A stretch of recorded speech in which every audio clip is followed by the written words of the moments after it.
তোমাদের কাছে আমি একটা ছোট্ট মা মনসার গল্প বলে শোনাচ্ছি।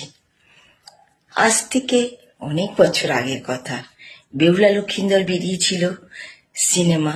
নিশ্চয়ই মা ঠাকুমার সাথে, মা দিদার সাথে বেহুলা লক্ষীন্দর দেখেছে অনেকেই। তা দেখেছিলে বেহুলার কত কষ্ট করতে হয়েছে তার স্বামীর জন্য, আর কত পরীক্ষা নিয়েছে মা মনসা দেবী।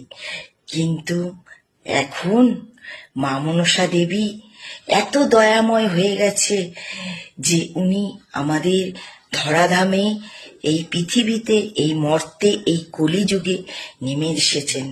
কারণ আমাদের সকল ভক্তদের দুঃখ, কষ্ট সবকিছু দূর করার জন্য।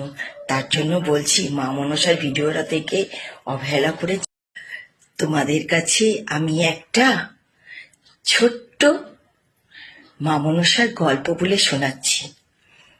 আজ থেকে অনেক বছর আগের কথা। বেহুলা লক্ষীন্দর বেরিয়েছিল সিনেমা।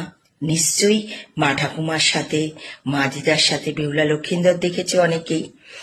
তা দেখেছিলে বেহুলার কত কষ্ট করতে হয়েছে তার স্বামীর জন্য, আর কত পরীক্ষা নিয়েছে মা মনসা দেবী।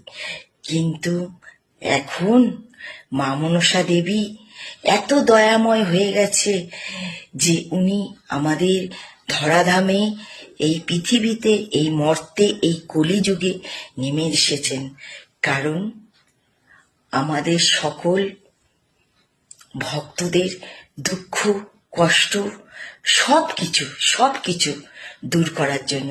তার জন্য বলছি, মা মনসার ভিডিওটা থেকে অবহেলা করে